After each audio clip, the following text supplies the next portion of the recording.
I mean, I'd rather live with Mom than with you. It was a quiet Friday night, just as the clock struck midnight.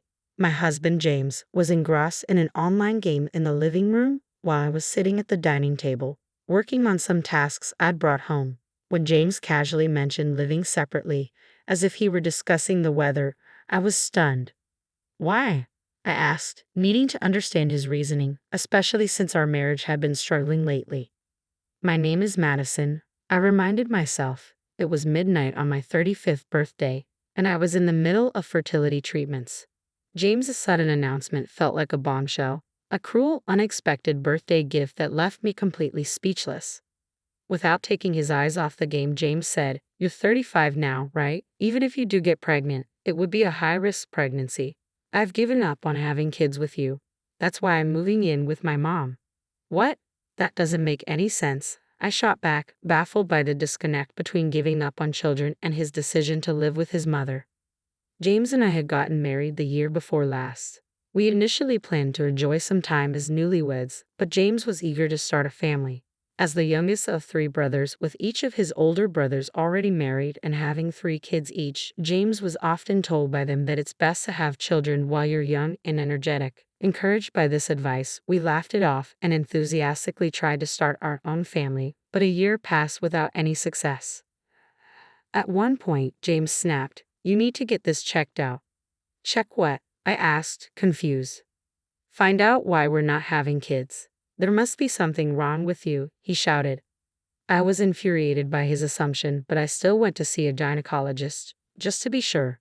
To my dismay, the test revealed that I indeed had issues making conception difficult. The diagnosis was a shock. I had no symptoms and it was completely unexpected. Dr. Thompson explained, "It's challenging, but not impossible for you to conceive naturally." However, sharing this news with James felt overwhelming. That evening, I tried to explain the situation calmly over dinner. James's reaction was triumphant, as if he had been proven right. "I knew it was you," he said with a smug tone. "But I can still get pregnant," I stammered, trying to defend myself. James glared at me with a cold expression. "No, it hasn't happened yet, so it's not going to," he declared, jumping to conclusions. I felt my anger rise. "For all we know, you could be the one with the problem," I retorted, raising my voice. James shouted back, "Madison, the results are clear, yet you still try to blame me. Unbelievable." In a fit of rage, he slammed his hands on the table, causing me to flinch. "You're just a failure who can't have kids," he spat before storming off to the bedroom. James's harsh words left me in tears as I cleaned up the dishes alone. I told myself that he was just shocked and lashed out in the heat of the moment. If we could just have a child, I believed we could be a happy couple again. Determined to win back his heart, I started going to the gynecologist regularly and learning more about our situation. My anxiety grew, and even on the days most likely for conception, we had no success. I became obsessed with the idea of getting pregnant. One morning, I cautiously suggested, "Let's try tonight, please." He responded with disdain, "Isn't it embarrassing to bring up such a topic first thing in the morning?" I blushed, feeling awkward. Though it felt uncomfortable, such discussions should be natural between spouses. Trying to keep my tone gentle, I continued, "You want children too, right?" But James coldly replied, "Honestly, I don't even want kids. They're too expensive. I only considered it because my brothers said a man isn't truly an adult until he has a wife and kids. But now, with this excuse from you, I couldn't care less." From then on, whenever I tried to initiate anything, James would refuse, claiming he was too busy or too tired. I was also exhausted from work, and the repeated rejections were a blow to my pride. Lately, James had become absorbed in online gaming, staying up late into the night. As a result, we hardly talked, let alone had any intimacy. It felt like James had lost interest not only in having children but in me as well. Despite everything, I continued to visit the gynecologist. I was taken aback by the sheer number of couples at the fertility clinic.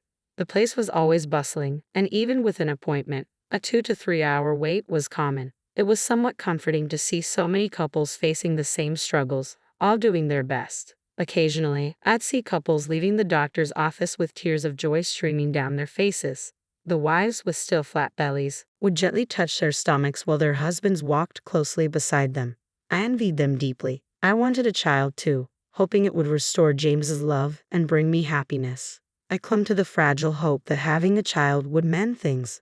But I hit a roadblock when I learned that advancing to further treatments would require James to undergo tests. It might now be impossible. The walk back from the clinic always left me feeling desolate and on the verge of tears. As I stepped onto the main street, I noticed an elderly woman in flamboyant attire catching my eye. Her thick makeup and brightly colored dress were almost overwhelming. Though I couldn't recall knowing anyone like her, she had an oddly familiar presence that momentarily distracted me from my tears. Could that be my mother-in-law? I wondered, staring in disbelief. Even though we live in the same city, we rarely cross paths, so she looked completely different from what I remembered.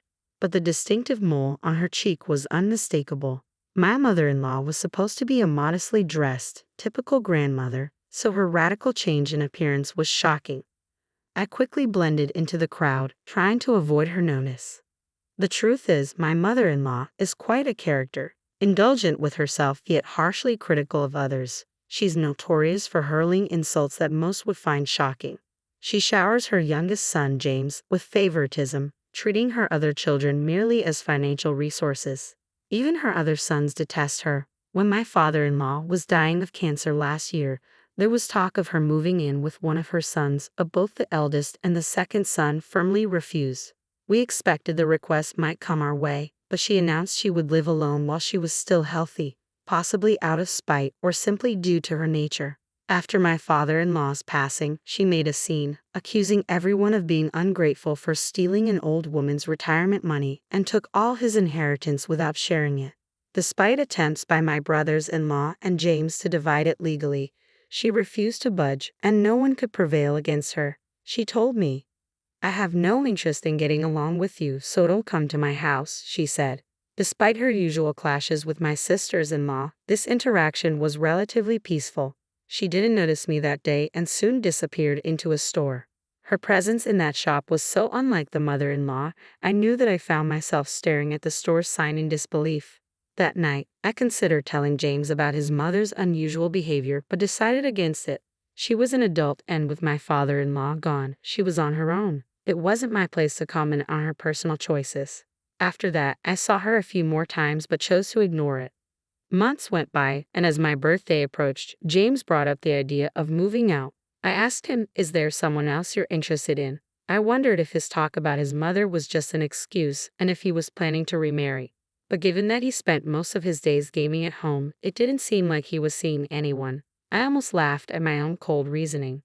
James replied, "Well, there's a girl in my gaming group I kind of like, but it's just online. For all I know, she could be a guy pretending to be a girl." His response only made the situation seem more absurd. If he could make rational judgments about his online interests, why was he suddenly talking about moving out? It made no sense to me. James simply repeated, "I just want to live with my mom more than I want to live with you." I couldn't understand why James would prefer living with his mother instead of staying with me. "So, have you come to dislike me and lost your love for me?" I asked, my heart itching just to voice the question. It felt as though he no longer needed me, a wife who couldn't bear children. I braced myself for his response, trying to hold back my sadness. "Not really." "What?" James's nonchalant reply caught me off guard. "Like I said before, I don't care about having kids anymore. What we need is a different financial strategy." "Financial strategy?" I repeated, puzzled by his unexpected words. James nodded with a calm demeanor. "Yeah, it's about my mom's inheritance," he said, his tone serious. I was confused, struggling to see the connection. My brothers are greedy. They'll use any excuse, like having more kids, to claim a larger share of mom's inheritance. I won't let that happen. I was stunned by his blatant admission but kept my thoughts to myself. "But your mother is in great health. Isn't it premature to be discussing inheritance?" "That's exactly the point. She dislikes you but favors me. Living with her now could give me an advantage in the inheritance. Plus, there's a substantial fortune my dad left her. We could live comfortably without working hard. We don't have children to look after us in our old age, so we'll need the money." James explained with a dismissive tone, but I was horrified by the implications. "So, you wanted children because you needed them to care for you in your old age. And now that's not an option. You're aiming for a bigger share of your mother's inheritance." I hoped my assumption was wrong as I sought confirmation from James, but his response confirmed my worst fears. "Exactly. Children are supposed to look after their parents. By living with my mom now, I might even secure the entire inheritance, James said, showing his strong allegiance to his mother and lack of intention to be fair. I remained silent, feeling the depth of his familial ties. James continued, "When mom passes away, I'll move back in with you. You may not be able to have kids, but you're good at housework and bringing a decent salary. You're useful as a housekeeper." "Understood. Let's get a divorce," I blurted out, my frustration overriding James's words. Who would agree to such terms? To live separately and then reunite later was an insult. I knew James, the pampered youngest son, had his flaws. But this selfish scheme was beyond forgiveness. I realized that staying with him would never bring me happiness. And at that moment, my love for James completely vanished. "Let's get a lawyer to divide our assets and finalize the divorce." Divorce? I never mentioned anything about divorcing. Just living separately is fine. Hiring a lawyer seems excessive, James said, suddenly flustered but seeming to reconsider. "No, you'll be better off as a single man too. I won't be satisfied unless everything is divided fairly and legally. Plus, having a third party involved will prevent any lingering issues, right?" James smirked. "Maybe you're right. If I get a large portion of mom's inheritance, I'll be set for the future and can remarry. Just don't regret this." "Don't count your chickens before they hatch. Make sure you have no regrets," I replied. The next day, I contacted a lawyer recommended by a divorced friend and arranged a consultation. I also informed the landlord that only James would be moving out and organized a moving company. While making these arrangements, I overheard James on the phone with his mother saying, "I want to live with you and take care of you." I was astonished that he had proposed moving out before even discussing it with her. According to James, his mother was excited about the arrangement and had a few requests. As a result, the divorce preparations proceeded surprisingly smoothly. Originally, the assets were to be split evenly, but my skilled lawyer negotiated a better deal for me, securing 70% of the assets, including compensation. Given James's selfish reasons for a divorce, I decided not to hold back and claimed what I was entitled to. 3 days after our divorce was finalized, James returned to his family home. I was relaxing in my apartment when my phone rang. It was James and his voice was frantic. "Help me please, let's get married again. There's no inheritance. Mom spent it all on strippers. She's broke and deep in debt, and even the house is mortgaged." "Well, that's unfortunate. Your mom was really into those strip clubs," I said, struggling to suppress a chuckle. Just days earlier, I had seen my former mother-in-law heading into a strip club. Curious, I had checked the price list and was shocked by the figures. She had been frequenting the place for some time, clearly spending a fortune. With James becoming obsessed with online gaming and neglecting visits, she had fallen for a stripper and squandered not only my father-in-law's inheritance but also her own retirement savings, accumulating significant debt in the process. "Why didn't you tell me if you knew?" James demanded. "I don't criticize personal hobbies. I never stopped you from gaming, did I?" I shot back. James hesitated, then tried to shift the topic. "She's asking me to take out loans in my name, but that's not feasible. Could you give me the money from our property division? If we get back together, it's both of our money, right?" "Absolutely not." "Why not? You still care about me, don't you? Your husband is in trouble here. I did love you when we were married, but when you suggested moving out, any affection I have for you vanished completely, especially now when it's clear you're only after money. There's no chance we're getting back together." "But my mom's demanding that I give her all my salary. She says it's only natural for children to support their parents. She was always so kind to me alone." James whined pathetically, but his and his mother's entitlement, that they should come first and everyone else should cater to them, was something I had no desire to support. "We're divorced now. We're strangers. Your family's problems are yours to deal with," I replied firmly before hanging up and blocking his number.